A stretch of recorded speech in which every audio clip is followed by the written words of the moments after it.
Hi, this is Driving with Miles. I'm a state certified instructor. I teach teens and adults.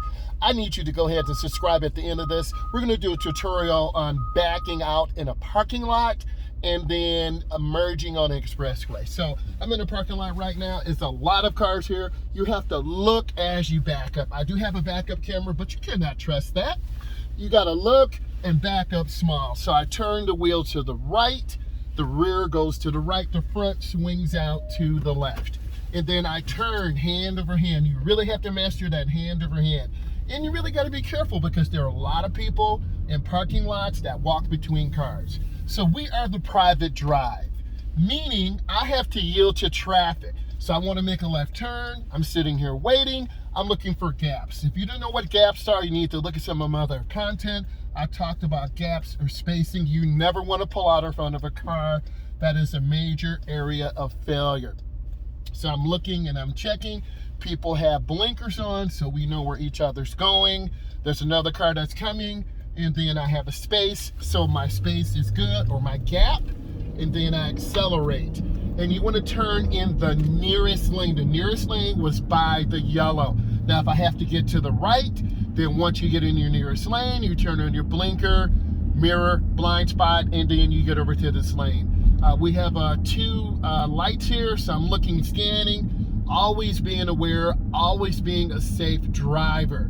So as you slow down on your DMV test or road test, you want to see the rear of the tires on the vehicle. Whenever I train my students or adults, I always teach them to see the rear of the tires on the ground. Here's why. If you get rear-ended, you'll have that first collision. And if you're too close to the car ahead of you, you'll have that secondary collision. My nephew had that happen to him.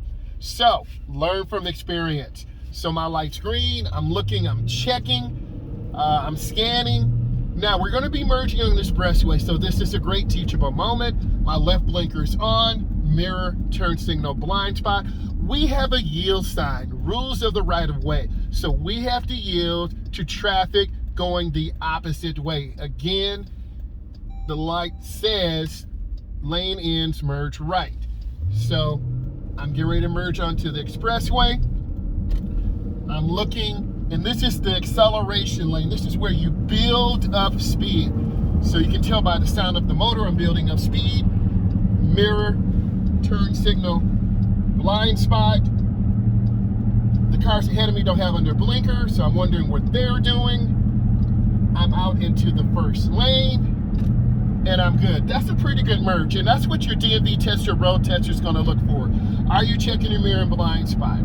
Are you looking ahead? And then once you do that, you're good. So I'm maintaining good speed. The speed limit here is 70. I'm at about 68 miles an hour. Have pretty good speed control. For teaching, I'm gonna go ahead and make a lane change to the left. Mirror, turn signal, blind spot. Once you get into the lane, you cancel your blinker.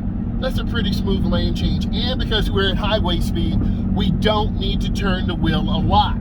So I'm maintaining good speed control. The middle lane is the smooth lane. So we're right at about 69 miles an hour. We're taking our time, we're scanning, we're smooth. I'm looking ahead, always look ahead. What is traffic doing? What is ahead of you? What is behind you? So I'm maintaining good speed control. I'm taking my time. On your DMV test or road test, they are looking for you to not drive too close to cars. You want to make good decisions. You want to keep good space. I'm going to make a lane change to my right. I'm going to look over my shoulder, look over my right shoulder, mirror, turn signal, blind spot. I've made that lane change. I'm nice and smooth. I'm taking my time. Lecture review. I'm a state certified instructor. I teach teens and adults. I need you to subscribe to my channel, Driving with Miles. Thank you.